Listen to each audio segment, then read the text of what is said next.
एकनाथ शिंदे महाराष्ट्राचे मुख्यमंत्री आपल्या कामानं आणि आपल्या कर्तृत्वानं महाराष्ट्राच्या जनतेच्या गळ्यातील ताईत बनलेले आहेत। परंतु एकनाथ शिंदे यांच्या आयुष्यामध्ये अनेकदा दुःखाचा डोंगर आला, अनेकदा त्यांना कौटुंबिक दुःखांना सामोरं जावं लागलं।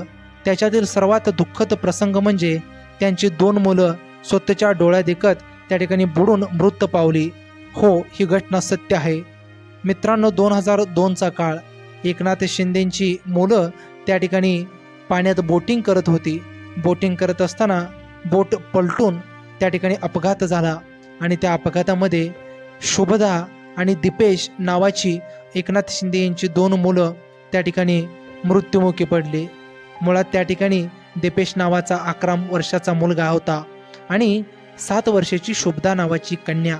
एकनाथ शिंदे यांची अत्यंत प्रेमानं संगोपन केलेली 2 मुलं देवाघरी गेली आणि सगळं होत्याचं नव्हतं झालं। एकनाथ शिंदे अत्यंत खचून गेले होते।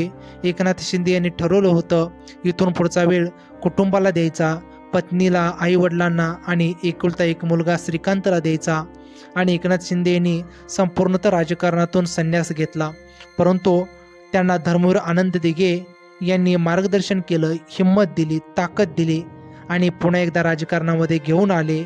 महानगरपालिका सभागृह नेता केला, त्याचबरोबर विधानसभेचं तिकीट मिळालं, आमदार, त्यानंतर दुसऱ्यांदा आमदार, राज्यमंत्री, मंत्री आणि मुख्यमंत्री असा प्रवास केला आणि जनसामान्यांच्या कामाला त्या ठिकाणी एकनाथ शिंदे धावून जाताना गेल्या 2 वर्षामध्ये दिसले।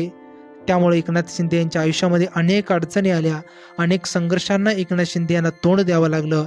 त्याच्यातील सर्वात दुःखद क्षण म्हणजे स्वतःची 2 जीवापाड जपलेली लेकरं एकाच वेळेस आपल्या डोळ्यात देखत देवाघरी जाताना एकनाथ शिंदे यांनी पाहिली।